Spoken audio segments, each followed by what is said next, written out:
Hi everyone, in this video we're going to talk about sequences and Maple, and we're going to do two main things here.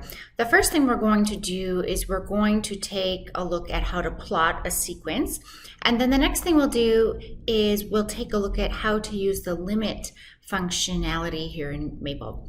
So to do a plot for a sequence, this is going to be a point plot, and it's such a special type of plot in Maple. We need to call in a special package in Maple, and it's called the with plots package.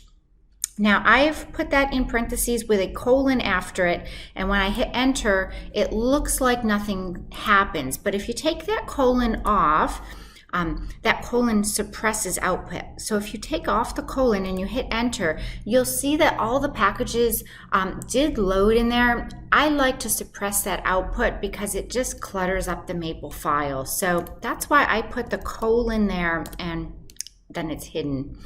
Okay, so to plot a sequence, first of all, we need to define the sequence. So I'm going to make a sequence with the seq command, and the sequence is of the form 1 over n, and I'm just going to list out the first 10 terms, so I'm going to let n go from 1 to 10.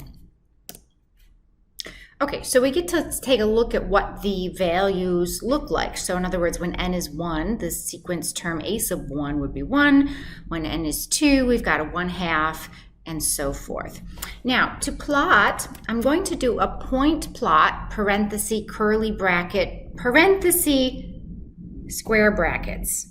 That's a lot of notation. I will post this Maple file in your course so you can just use this as a template for your own sequences.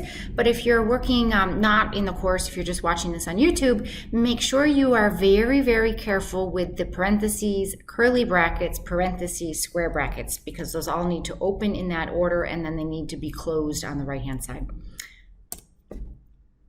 So our plot is here, and notice that we have a bunch of dots. Sequences are discrete functions.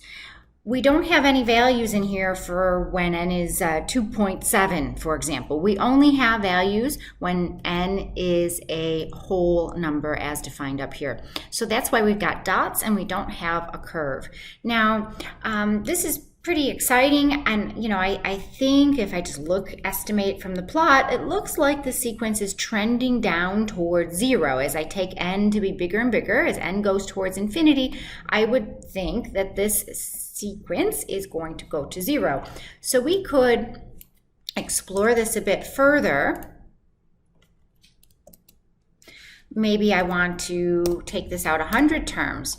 And sure enough, as I take it out farther and farther, it really does look like that sequence is trending down towards 0. And we can even make our plot do that. And yes, it really does look like it's going to 0. Now, that's not enough to prove that it's going to 0, but it definitely can give you a sense of what's happening, and it can give you some tools to get started with more analytical steps next. So the next thing I'd like to do is I'd like to actually go and take the limit. And the limit of the sequence, that will tell us exactly what's going on here.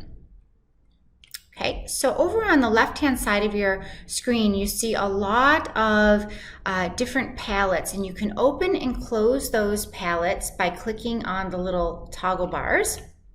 One palette I like to keep open is the calculus. So if that's closed on your end, just open that up.